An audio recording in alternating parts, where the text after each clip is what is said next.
planos superiores, temos aquelas que se enraizam diretamente nos planos inferiores. Se a penitenciária vigora entre os homens, em função da criminalidade corrente no mundo, o inferno existe. Na espiritualidade, em função da culpa nas consciências. E assim como já podemos contar na esfera carnal com uma justiça sinceramente interessada em auxiliar os delinquentes na recuperação, através do livramento condicional e das prisões-escolas, organizadas pelas próprias autoridades que dirigem os tribunais humanos em nome das leis, aqui também os representantes do amor divino podem mobilizar recursos de misericórdia, beneficiando espíritos devedores, desde que se mostrem dignos do socorro que lhes abrevie o resgate e a regeneração. Quer dizer, exclamei, que, em boa lógica terrena, e utilizando-me de uma linguagem de que usaria um homem na experiência física, há reencarnações em perfeita conexão com os planos infernais. Sim. Como não? Valem como preciosas oportunidades de libertação dos círculos tenebrosos. E como tais renascimentos na carne não possuem senão característicos de trabalho expiatório, em muitas ocasiões são empreendimentos planejados e executados daqui mesmo, por benfeitores credenciados para agir e ajudar em nome do Senhor. E, nesses casos, aduzi, o instrutor deroso dispõe da necessária delegação de competência para resolver os problemas dessa espécie. Nosso dirigente, falou o amigo prestimoso, como é razoável, não goza de faculdades ilimitadas e esta instituição é suficientemente ampla para absorver os maiores cuidados. Entretanto, nos processos reencarnatórios, funciona como autoridade intermediária. De que modo? 2 vezes por semana reunimos-nos no cenáculo da mansão e os mensageiros da luz, por instrumentos adequados, deliberam quanto ao assunto, apreciando os processos que a nossa casa lhes apresenta. Mensageiros da luz?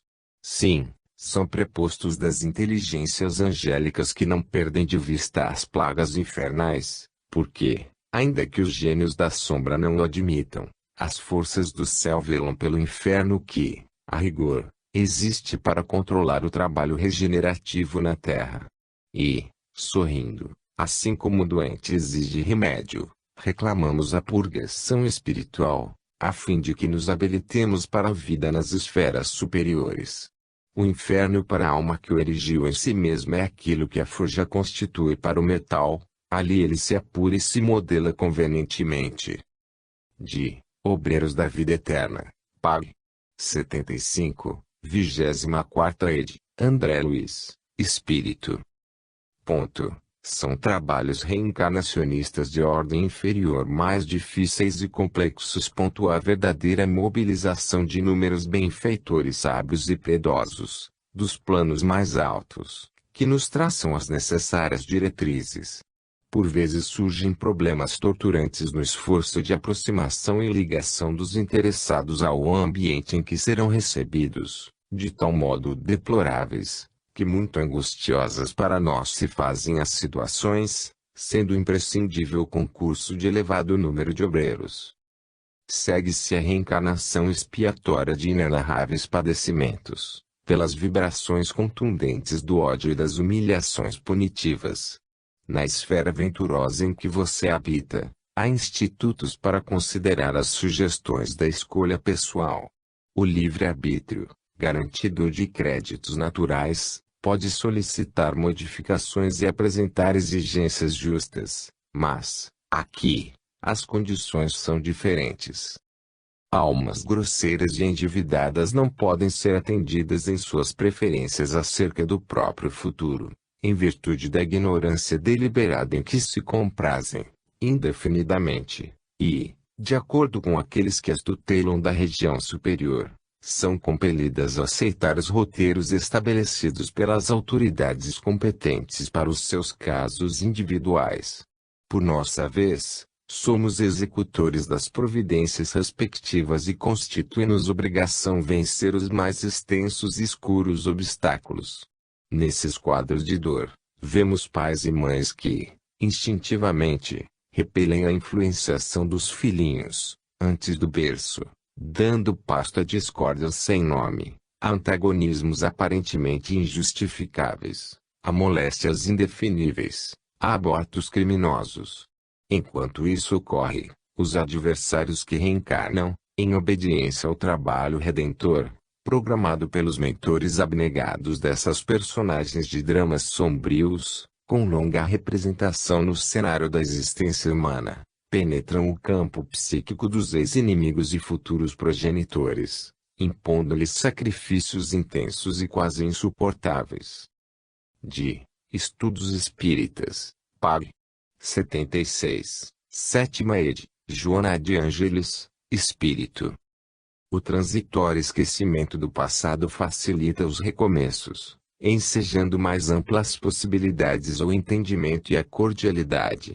Lembrar-se o espírito dos motivos da antipatia ou do amor, vincular-se apenas aos seres simpáticos, afastando-se daqueles por quem se sentiu prejudicado, complicando, indefinidamente, a libertação das causas infelizes do fracasso. Assim, o filho rebelde retorna na condição de pai, a esposa ultrajada volve como mãe abnegada, o criminoso odiento reinicia ao lado da vítima antiga, o infrator da existência física, autocida, reencarna com as limitações que ocasionou, mediante o atentado perpetrado contra a organização somática. A cerebração mal aplicada redunda em idiotia irreversível e a impiedade, o ultraje, o abuso de qualquer natureza constroem o suplício da miséria, física ou moral, como medida educadora de que necessita o defraudador.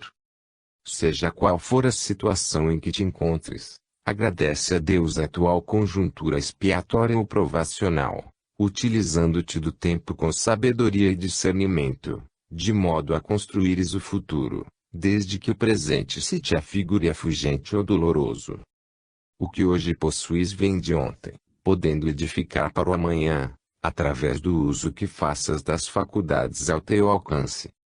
Qualquer corpo, mesmo quando mutilado ou limitado, assinalado por enfermidades outrizes e rigorosas, constitui concessão superior que a todos cabe zelar e cultivar, desdobrando recursos e entesourando aquisições, mediante os quais poderá planar logo mais nas regiões felizes, livre dos retornos dolorosos e recomeços difíceis. 14. Aborto, reabilitação da falta. No reajuste de O Aborto na Visão Espírita, XT de Reformador, fevereiro, 2000, Pag. 31.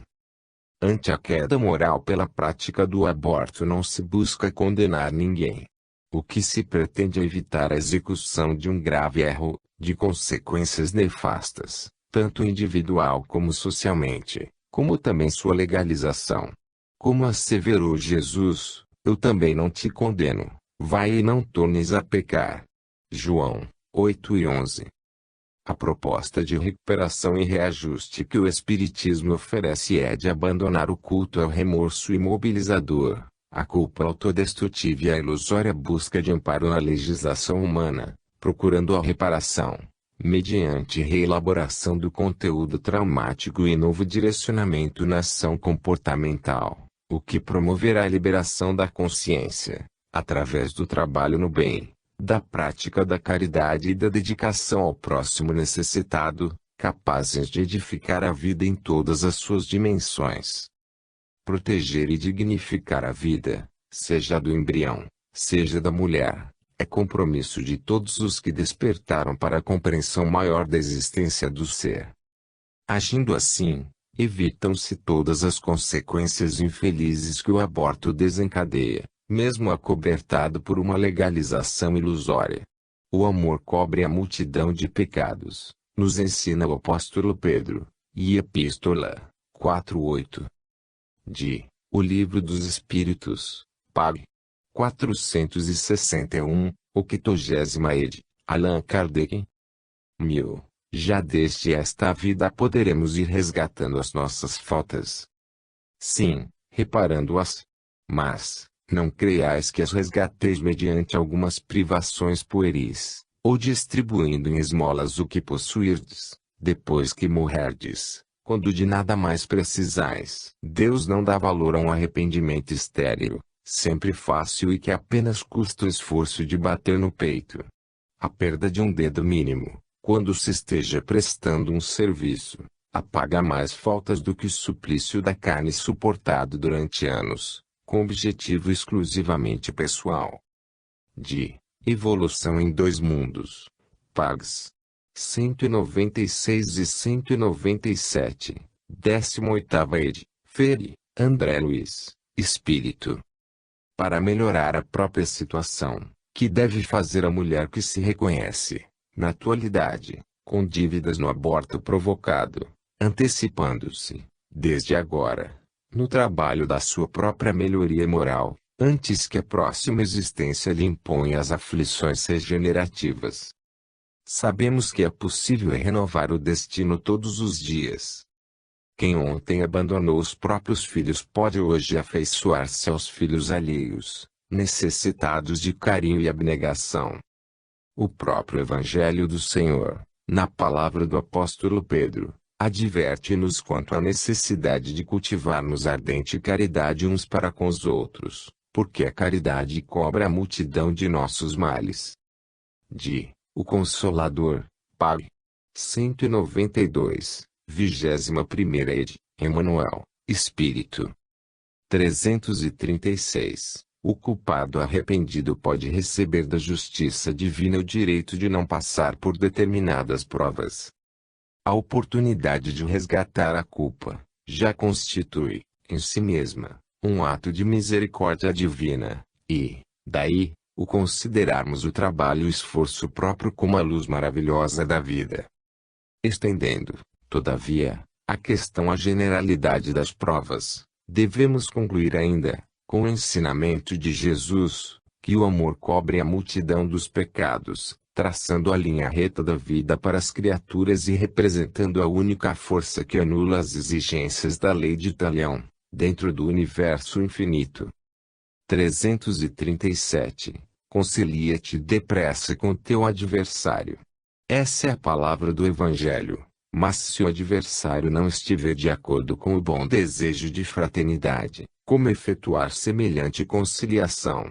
Cumpra cada qual o seu dever evangélico, buscando o adversário para a reconciliação precisa, olvidando a ofensa recebida, perseverando a atitude rancorosa daquele, seja a questão esquecida pela fraternidade sincera, porque o propósito de represália, em si mesmo, já constitui uma chaga viva para quantos o conservam no coração. 338. Porque teria Jesus aconselhado perdoar 70 vezes 7? A Terra é um plano de experiências e resgates por vezes bastante penosos, e aquele que se sinta ofendido por alguém, não deve esquecer que ele próprio pode também errar 70 vezes 7. 339. Em se falando de perdão, poderemos ser esclarecidos quanto à natureza do ódio. O ódio pode traduzir-se nas chamadas aversões instintivas, dentro das quais é muito de animalidade, que cada homem alijará de si, com os valores da autoeducação, a fim de que o seu entendimento seja elevado a uma condição superior. Todavia, na maior parte das vezes, o ódio é o germe do amor que foi sufocado e desvirtuado por um coração sem evangelho. As grandes expressões afetivas convertidas nas paixões desorientadas, sem compreensão legítima do amor sublime, incendeiam-se no íntimo, por vezes, no instante das tempestades morais da vida, deixando atrás de si as expressões amargas do ódio, como carvões que enegrecem a alma. Só a evangelização do homem espiritual poderá conduzir as criaturas a um plano superior de compreensão, de modo a que jamais as energias afetivas se convertam em forças destruidoras do coração. 340. Perdão e esquecimento devem significar a mesma coisa. Para a convenção do mundo, o perdão significa renunciar à vingança, sem que o ofendido precise olvidar plenamente a falta do seu irmão. Entretanto, para o espírito evangelizado, perdão e esquecimento devem caminhar juntos, embora prevaleça para todos os instantes da existência a necessidade de oração e vigilância. Aliás, a própria lei da reencarnação nos ensina que só o esquecimento do passado pode preparar a alvorada da redenção. Dr. Nathanson, 60.000 abortos, dívida e resgate. Azamor Cirne, XT de Reformador, janeiro, 1995, pág. 27. Em sua edição 63, julho e agosto de 1991, Tribuna Espírita publicou um dos mais impressionantes documentários sobre o aborto, traduzido do espanhol pelo nosso companheiro de equipe José Arivaldo Frazão, com o título original Quero Ser, de autoria do D.N. Nathanson. Este médico narra de maneira muito realista, fria e chocante, como desencadeou, junto com sua equipe, a grande onda de abortos e estatísticas falsas para convencer o povo, nos Estados Unidos e no exterior. Este médico ginecologista ficou conhecido como diretor da maior clínica abortiva do mundo.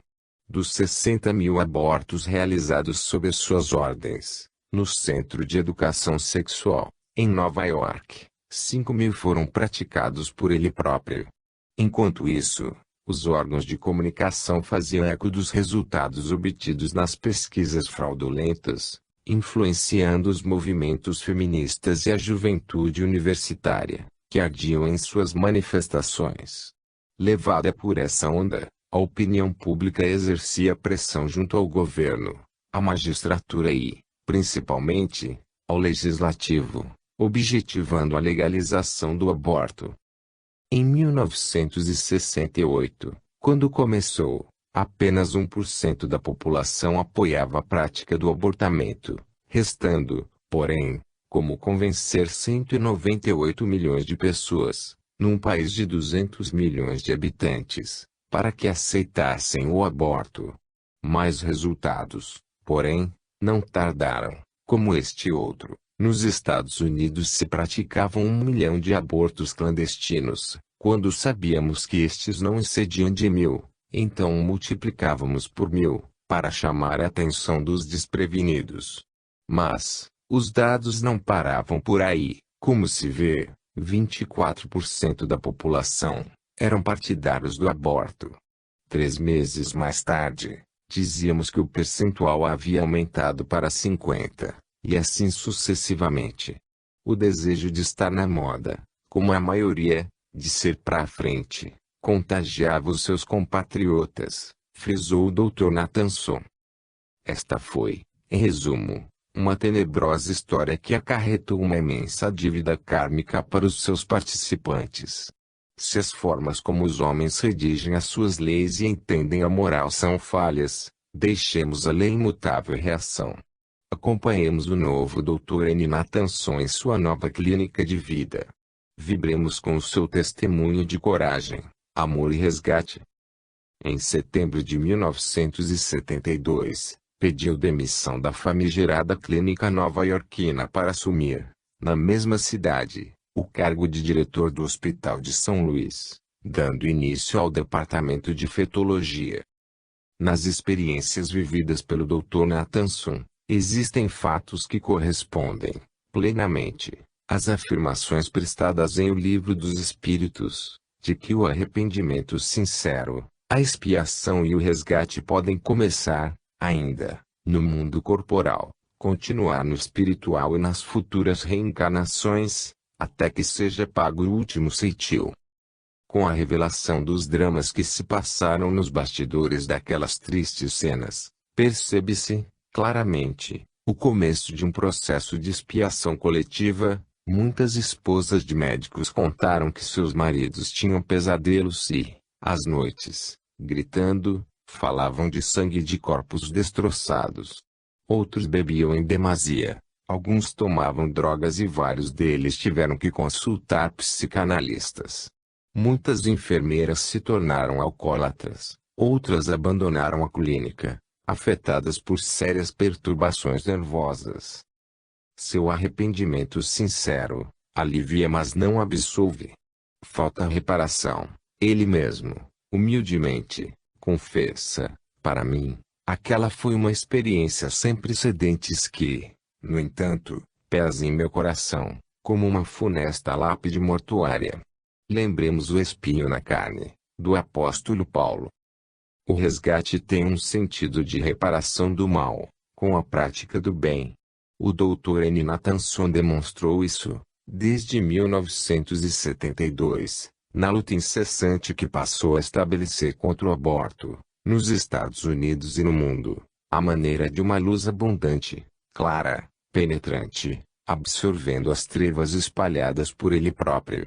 Um novo eco fez-se ouvir, então, nos quatro cantos do mundo. Pois bem, estudando o feto no interior do útero materno, pude comprovar que é um ser humano com todas as suas características e que lhe devem ser outorgados todos os privilégios e vantagens de que desfrutamos como cidadãos na sociedade.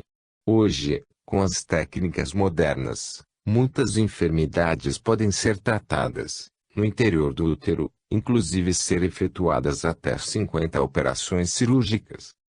São estes argumentos científicos que têm trocado meu modo de pensar, e este é agora o meu argumento: se o ser concebido é um paciente que se pode tratar até cirurgicamente, então é uma pessoa, e é uma pessoa, tem direito à vida e a que nós, médicos e pais, procuremos conservá-la. A história de Celestina. Justino, Espírito, mensagem recebida por M. Fonseca, em 31 de julho de 2000. Nossa irmãzinha Celestina, por motivos que a razão não explica mas que o livre-arbítrio permite, transferiu-se, em Lisboa, para uma casa de raparigas. Iniciou sua carreira de atividades equivocadas nos braços de um cavalheiro distinto aos olhos da sociedade, porém distante da moral e da responsabilidade, pelas atitudes que não hesitava em assumir com desamor, leviandade e egoísmo. De mocinha jovem e bem disposta, passou a rapariga explorada, escrava de uma profissão da qual é muito difícil desembaraçar-se no curto espaço de uma única encarnação. Outros obstáculos ao retorno à casa paterna, digna e honesta em sua simplicidade e pobreza, se associaram ao comportamento de nossa infortunada menina. Hábitos como depender de bebidas alcoólicas, usar roupas luxuosas, berrantes e espalhafatosas juntaram-se ao erro maior, a prática de abortos, múltiplos e sequentes, visando manter a atividade escolhida e não cair em desgosto nas preferências de seu algoz disfarçado em benfeitor. Quando as marcas do tempo se mostraram em seu rosto antes bonito e saudável, Celestina, idosa aos 30 anos de idade, desencarnou em meio à violenta hemoptise, resultante da enfermidade que, à época, era o desfecho deprimente e amargo da vida física de grande número de raparigas portuguesas. Conduzida a plano espiritual de sofrimento em sintonia com sua situação vibratória ao final dessa etapa de vida, nossa amiguinha viu-se perplexa ante a continuidade da vida após a vida, onde supunha não encontrar mais nada. Na condição incômoda de desencarnada confusa, sofredora e desequilibrada, descobriu um além-vida pontuado de tropeços e hostilidades. Todavia, com doidado choro das criancinhas abortadas que se manifestavam como míseras sombras a seu redor, deixou-se envolver por arrependimento sadio e construtivo, conquistando o direito de, através dos caminhos apropriados, retornar ao planeta Terra, vale de lágrimas redentoras e oportunidades de doação. Insegura quanto à solidez dos propósitos que tão claramente se firmavam em seu coração, solicitou, sincera e humildemente, uma encarnação em corpo inteiramente desprovido de atrativos, que auxiliasse na tarefa redentora de dedicar-se aos pequeninos abandonados por suas mães ainda ignorantes da lei divina, aos primeiros raios de luz de uma nova encarnação. Renascendo no Rio de Janeiro, num corpo físico inteiramente adequado às intenções de distanciamento de envolvimentos amorosos, nossa querida Celestina fez-se freirinha, irmã de caridade, exercendo prestimosa tarefa de abnegação e renúncia na casa dos expostos, recolhendo recém-natos deixados na tão conhecida roda em seu regaço sequioso de desenvolver a capacidade de doar verdadeiro amor.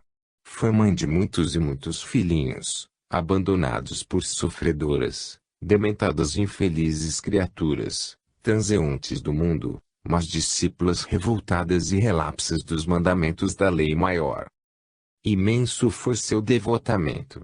Não tinha horários, deixava a noite somar-se ao dia, refeições esquecidas, inteiramente desligada do próprio eu e voltada às necessidades de seus queridos tutelados. Os cuidados da nossa boa irmãzinha não possuíam limites em relação ao esforço, solidariedade, paciência, múltiplas e incansáveis demonstrações de amor. Enfrentou doenças, epidemias, cansaço físico e exaustão emocional com coragem, dedicação e eficiência. Chegou ao desencarne durante a gripe espanhola. Doença contraída junto ao leito das criancinhas enfermas, doou-se até a última gota de energia. Ardendo em febre, não abandonou a cabeceira de seus amados doentinhos. Exaurida em suas forças, exalou, num sorriso amoroso, seu derradeiro suspiro. Abençoado devotamento.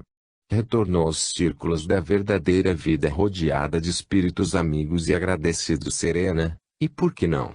Muito feliz.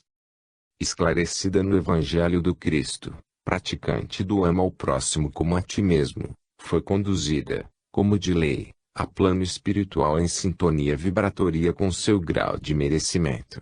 Desta vez cheio de luz, calor de emoções equilibradas, tranquilidade e paz, onde conheceu a alegria da certeza de ter cumprido o dever com boa vontade e dedicação. Agora, novamente chegada pelo desencarne aos círculos da paz laboriosa, habitado por espíritos ainda muito endividados com as leis de amor, mas já a caminho da regeneração, nossa doce Celestina nos privilegia com sua amável companhia. A nós e aos demais trabalhadores desse local de oportunidades e tarefas construtivas, e merecidamente habitado por esse seu criado. Retorna a Celestina após a encarnação como esposa de diplomata português, culto e atencioso, e mãe dedicada de 6 filhinhos adotivos, abençoados pela misericórdia do Pai. Conduziu-os com esmero e veneração junto ao companheiro equivocado de outrora, hoje também reequilibrado pelo sofrimento saudável e produtivo aceito com resignação. 15.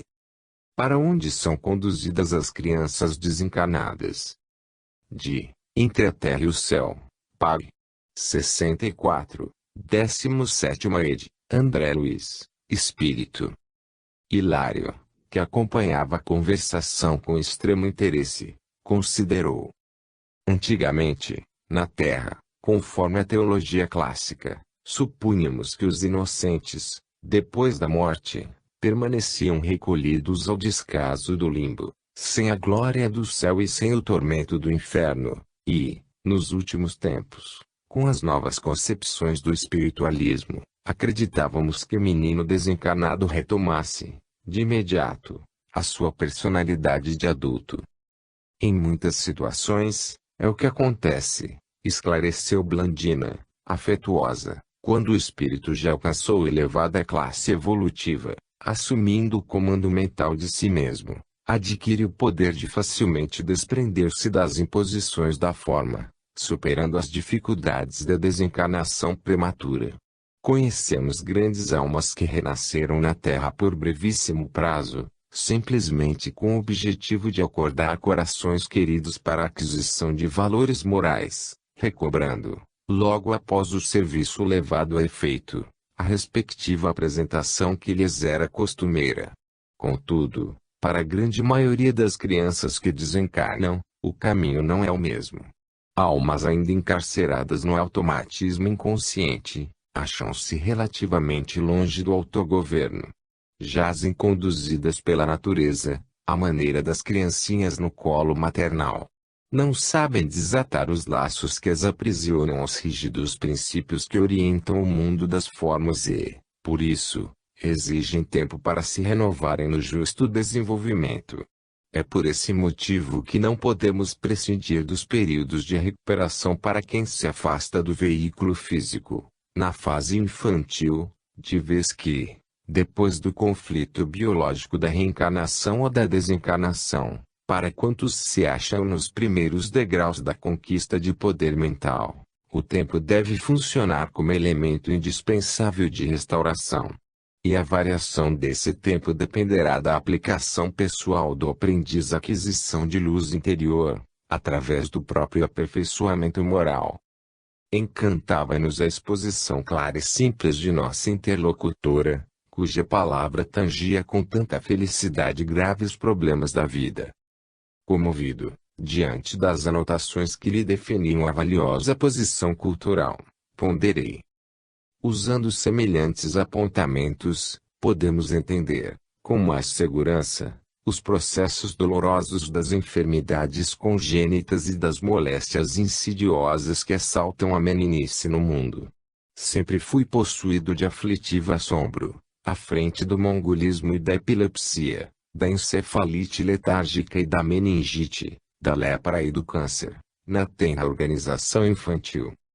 A carne, de certo modo, em muitas circunstâncias não é apenas um vaso divino para crescimento de nossas potencialidades, mas também uma espécie de carvão milagroso, absorvendo-nos os tóxicos e resíduos de sombra que trazemos no corpo substancial.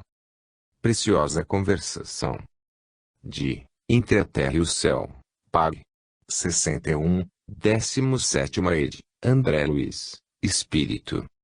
Blandina, que parecia bastante versada nas questões da infância, associando-se à conversação que Clarencio desenvolvia, considerou, com interesse.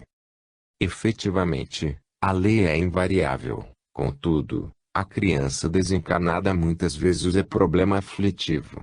Quase sempre dispõe de afeiçoados que a seguem, de perto, amparando-lhe o destino.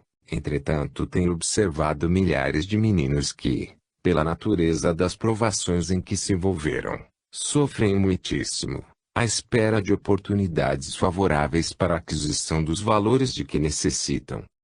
Poderíamos receber de sua experiência alguns exemplos objetivos? Indagou Hilário, curioso. Ah! São muitos, ponderou a nossa interlocutora, gentil. Temos para demonstração mais prática os absurdos da megalomania intelectual. Há pessoas, na Terra, que não se acautelam contra os desvarios da inteligência e fazem da astúcia e da vaidade o clima em que respiram. Insistem na inércia do coração, abominam o sentimento elevado que interpretam por preguiçismo e transformam a cabeça no laboratório de perversão dos valores da vida. Não cuidam senão dos próprios interesses. Não amam senão a si mesmos. Não percebem, contudo, que se ressecam interiormente e nem imaginam os resultados cruéis da cerebração para o mal. Frequentemente, na luta mundana, avultam na condição de dominadores poderosos, com vastíssimo potencial de influência sobre amigos e adversários, conhecidos e desconhecidos. Mas, esse êxito é ilusório. Caem sob o guante da morte com grande alívio dos contemporâneos e passam a receber-lhes as vibrações de repulsa. Semelhantes criaturas naturalmente são vítimas de si mesmas e sofrem os mais complicados desequilíbrios mentais. Depois de períodos mais ou menos longos de purgação, após a transição da morte, voltam à carne, necessitados de silêncio e solidão para se desvencilharem dos envoltórios inferiores em que se enredaram, assim como a semente precisa do isolamento no cova escura para desintegrar os elementos pesados que a constringem, para novo desabrochar. A moça esboçou inteligente sorriso e continuou: imaginemos que a terra se recusasse a auxiliar as sementes que esperam reviver. O solo expulsá-las-ia, e, em vez dos germes libertados para a vitória da plantação, teríamos tão somente pevides secas, em aflitiva inquietude, desorientando a lavoura. Em verdade, a maioria das mães é constituída por sublime falange de almas nas mais belas experiências de amor e sacrifício, carinho e renúncia, dispostas a sofrer e a morrer pelo bem-estar dos rebentos que a providência divina lhes confiou às mãos ternas e devotadas. Contudo, há mulheres cujo coração ainda se encontra em plena sombra. Mais fêmeas que mães, jazem obcecadas pela ideia do prazer e da posse e, despreocupando-se dos filhinhos, lhes favorecem a morte. O infanticídio inconsciente e indireta é largamente praticado no mundo. E como o débito reclama resgate, as delongas na solução dos compromissos assumidos acarretam enormes padecimentos nas criaturas que se submetem aos choques biológicos da reencarnação e veem prejudicadas as suas esperanças de quitação com a lei. Ante a pausa que se fizera natural, inquiri, mas a lei não traçará princípios inamovíveis. Pretenderá a irmã dizer que uma criança pode desencarnar fora do dia indicado para sua libertação? Sim, sem dúvida, atalhou o ministro, que nos escutava, há um programa estruturado na espiritualidade para as nossas tarefas humanas. Entretanto, pertence-nos a condução dos próprios impulsos dentro delas. Em regra geral, multidões de criaturas cedo se afastam do veículo carnal, atendendo a serviços de socorro e a sublimação, mas, em numerosas circunstâncias, a negligência e a irreflexão dos pais são responsáveis pelo fracasso dos filhinhos. Aqui, explicou Blandina, delicada, recebemos muitas solicitações de assistência, a benefício de pequeninos ameaçados de frustração. Temos irmãs que por nutrirem pensamentos infelizes envenenam o leite materno, comprometendo a estabilidade orgânica dos recém-natos. Vemos casais que, através de rixas incessantes, projetam raios magnéticos de natureza mortal sobre os filhinhos tenros, arruinando-lhe a saúde, e encontramos mulheres invigilantes que confiam o lar a pessoas ainda animalizadas, que, à cata de satisfações doentias, não se envergonham de ministrar hipnóticos entezinhos frágeis, que reclamam desvelado carinho. Em algumas ocasiões, conseguimos restabelecer a harmonia, com a recuperação desejável. No entanto, muitas vezes somos constrangidas a assistir ao malogro de nossos melhores propósitos. Nesses casos, interferi, buscando maiores esclarecimentos. Blandina, porém, percebendo minha indagação íntima, adiantou. Nesses casos, ainda e sempre, a lei é invariável. As provas e tarefas sofrem dilação no tempo, mas serão cumpridas. Afinal, aquilo que não se realiza num século, pode efetuar-se em outro. Nossa boa vontade e nossa aplicação aos desígnios divinos podem abreviar qualquer espécie de serviço. Quem persiste na direção do bem, mais cedo atinge a vitória. E com o formoso sorriso que lhe bailava no semblante juvenil, acrescentou: não vale fugir às responsabilidades, porque o tempo é inflexível e porque o trabalho que nos compete não será transferido a ninguém. 16. O dom da vida. Em defesa da vida. Lauro S. Dago, XTD Reformador, abril, 1994, Pag. 30. Eu me lembro, faz muitos anos. Estava começando a minha clínica e atendia em modesta sala de um prédio antigo, situado na rua Barão de Mesquita, esquina de Araripe Júnior, no Andaraí. Esse consultório estava localizado no primeiro andar do prédio, e o acesso a este se fazia através de larga e longa escada que levava a um corredor espaçoso onde havia algumas cadeiras. Era ali que, sentados, os doentes aguardavam a vez de ser atendidos. Acontecia frequentemente que me procuravam pessoas de condição social muito modesta e naquele dia, tendo já subido a escada, quando me dirigi à porta que dava entrada ao consultório, deparei com uma mulher moça, em cujo semblante fechado e sombrio entrevi um caso de grande sofrimento. Não me enganei, pois quando chegou a vez de seu atendimento, pude constatar a grande tempestade que se desencadeara em sua mente. A minha habitual pergunta: qual o motivo de tua consulta? O que sentes? Ela respondeu, quase agressivamente: Vim aqui apenas para saber se estou grávida, porque se estiver eu mato o autor desta minha desgraça. Em seguida me atiro debaixo de um bonde e acabo assim com minha desgraçada vida, evitando também que por mim venha ao mundo outro infeliz. Diante desta inesperada reação da minha cliente, aproximei-me mais da moça e, abrandando quanto pude a minha voz, disse-lhe, como médico, para responder: minha filha, a tua pergunta, afirmativa ou negativamente, precisaria proceder a certos exames para os quais o meu consultório de simples clínico geral não está preparado e, além disso, de certos testes realizados na urina, próprios para evidenciar a gravidez. Lá dizer-lhe que deveria procurar um ginecologista ou ir a um ambulatório de especialidade em algum hospital, quando, lembrando-me da minha condição de espírita, que já era, além de médico, irresistivelmente fui levado a dizer-lhe: mas acalma-te, dize-me o que se passa contigo, o que te aconteceu que te está induzindo a praticar atos de tanta gravidade. Conta-me a verdade, quero ajudar-te. Ouvi, então, daquela desventurada criatura a história de um mau passo a que fora levada pelo filho de sua patroa, em cuja casa era empregada doméstica. Enleada pelo rapaz, que não nutria por ela qualquer sentimento mais nobre, sendo movido apenas por apetites sensuais, quando surpreendida pela ausência de menstruação no dia certo e nos seguintes, caiu em si do ato praticado de humana fraqueza e começou a preocupar-se. Quis enfrentar a realidade com calma e confiança. Ao manifestar, porém, seus receios ao autor daquela situação, este se mostrou insensível, totalmente desinteressado, dizendo-lhe também que nada tinha a ver com aquilo. Ela que se arranjasse.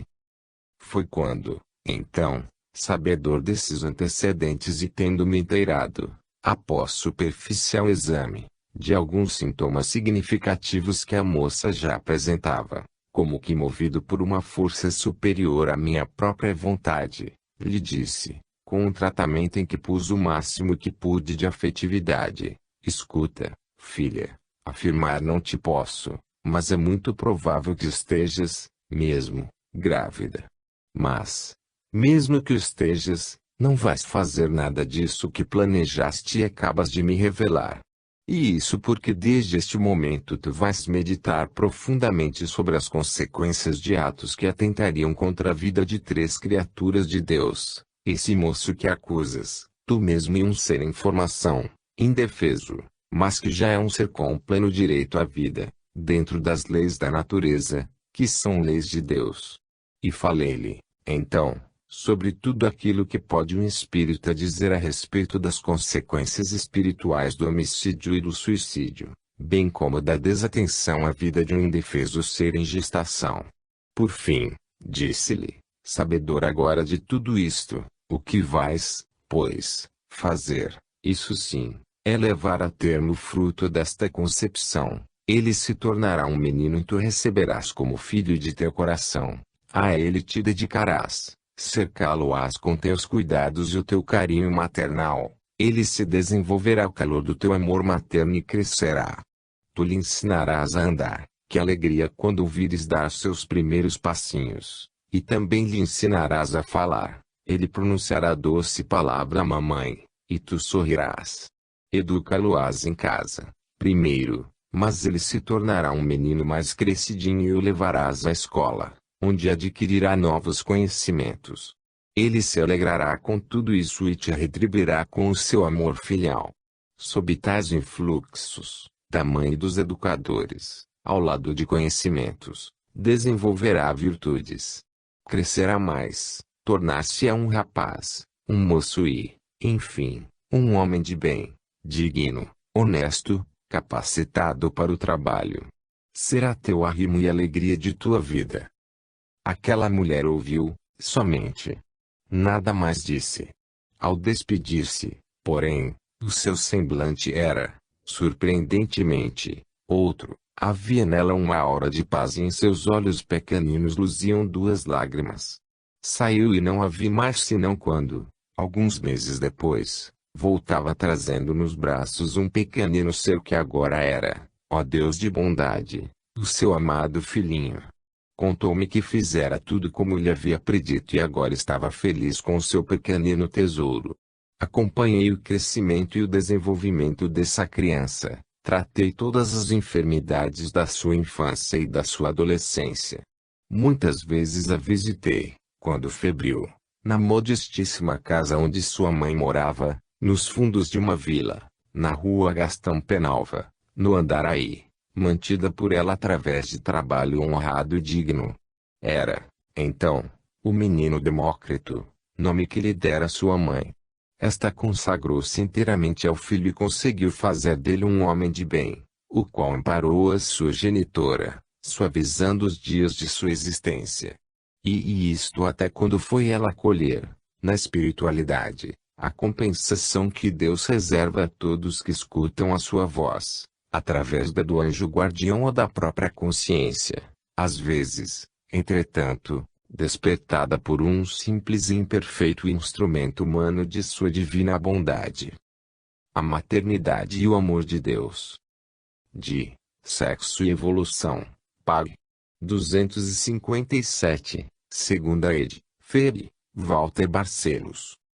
Deus nos deixa com o livre-arbítrio para decidirmos se cometeremos ou não o hediondo crime do aborto, uma vez que somos responsáveis pelos nossos próprios atos. Mas Deus não dá a ninguém o direito de eliminar a vida de um ser que está em formação no organismo materno, pois este direito somente ele o possui. Quem está patrocinando o renascimento de qualquer criança, antes de tudo, é Deus. A maior luz e a maior força de amor na maternidade é a de Deus. A organização física e os elementos genésicos femininos e masculinos são criação de Deus e todo o processo e formação da criança no ventre materno está sob a diretriz de suas leis. A participação da mulher na maternidade não é absoluta, mas parcial, pois a maior pertence a Deus. Nossos filhos, antes de tudo, são filhos de Deus, como esclarece o Espírito Emmanuel. A mãe terrestre deve compreender, antes de tudo, que seus filhos, primeiramente, são filhos de Deus. Mães solteiras, heroínas desconhecidas. De Sexo e Evolução, pág. 263, segunda ed. Feb. Walter Barcelos. As mães solteiras, com a maternidade fora do casamento, podem sofrer muita incompreensão e dificuldades na criação dos filhos, mas são consideradas verdadeiras heroínas em espírito, por resistirem com coragem às influências sombrias para a prática do aborto impiedoso. Em suas consciências apresenta-se a ideia iluminada de que é preferível sofrer as incompreensões e o abandono dos familiares e do parceiro sexual a praticar o hediondo crime do aborto. Maternidade. De O Espírito da Verdade, pág. 121, 12ª ed. Autores diversos. Vemos em cada manifestação da vida determinada meta de desenvolvimento, conselho do próprio Deus a concretizar-se. Na criação, o clímax da grandeza. Na caridade, o vértice da virtude. Na paz, a culminância da luta. No êxito, a exaltação do ideal. Nos filhos, a essência do amor. No lar, a glória da união. De igual modo, a maternidade é a plenitude do coração feminino que norteia o progresso. Concepção, gravidez, parto e devoção afetiva representam estações difíceis e belas de um ministério sempre divino. Laura celeste na mulher de todas as condições, define um interrogável recurso à existência humana, reclamando paciência e carinho, renúncia e entendimento. Maternidade esperada.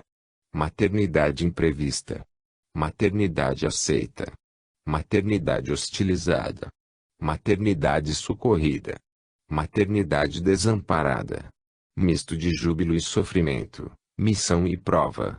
Maternidade, em qualquer parte, traduz intercâmbio de amor incomensurável, em que desponta, sublime sempre novo, o ensejo de burilamento das almas na ascensão dos destinos, principais responsáveis por semelhante concessão da bondade infinita. As mães guardam as chaves de controle do mundo. Mães de sábios. Mães de idiotas. Mães felizes. Mães desditosas. Mães jovens. Mães experientes. Mães sadias. Mães enfermas. Ao filtro do amor que lhes verte do seio, deve o plano terrestre o despovoamento dos círculos inferiores da vida espiritual, para que o reino de Deus se erga entre as criaturas. Mães da terra. Mães anônimas. Sois vasos eleitos para a luz da reencarnação.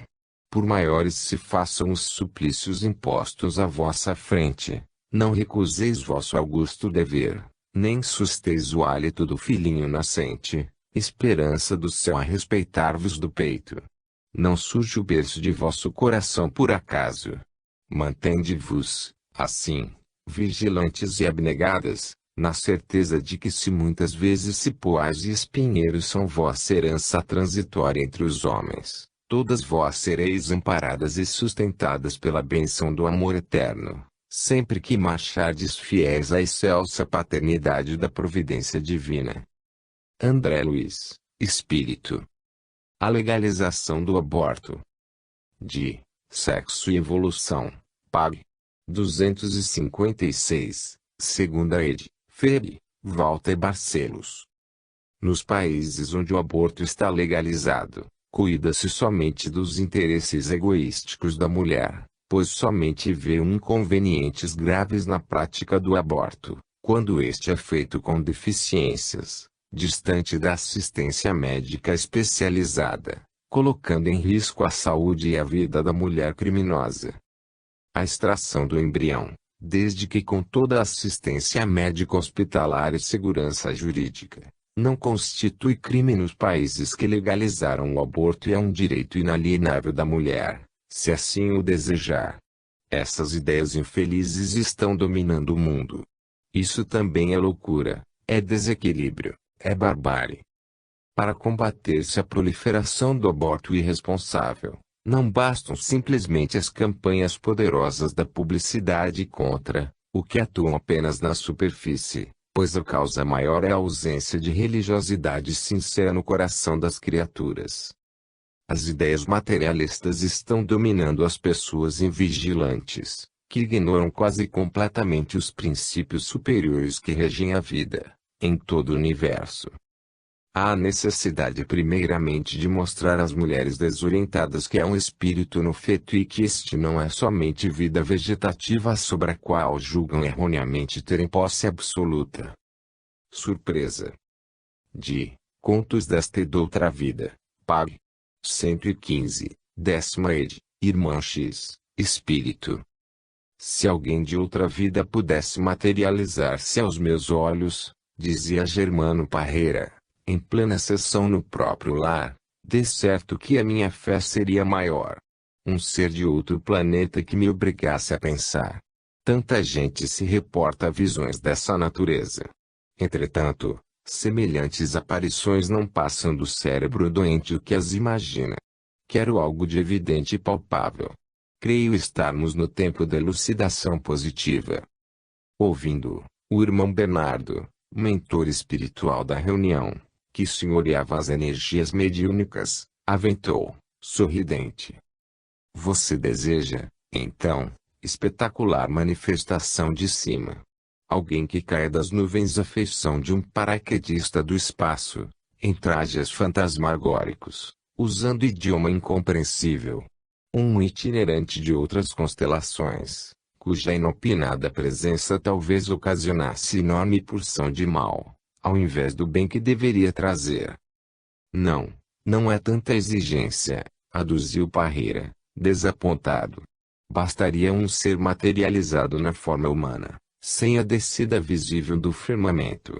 Não será preciso que essa ou aquela entidade se converta em bode para acentuar minha convicção.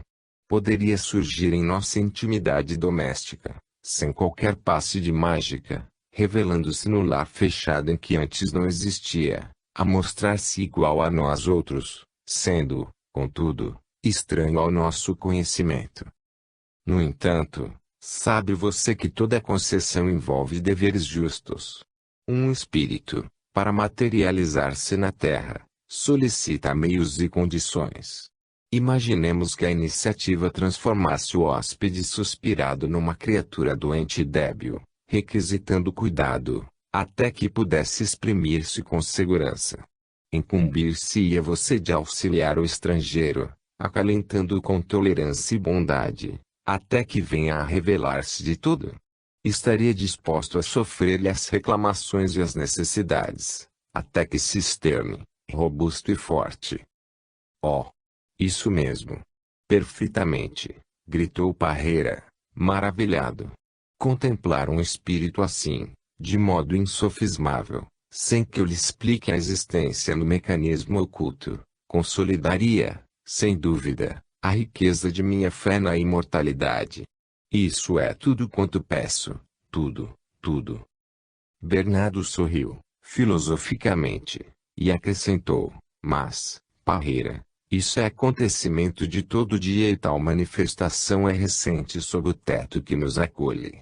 Ainda agora, na quinzena passada, você recebeu semelhante bênção, asilando no próprio lar um viajante de outras esferas, com a obrigação de ajudá-lo até que se inuncie sem vacilação de qualquer espécie.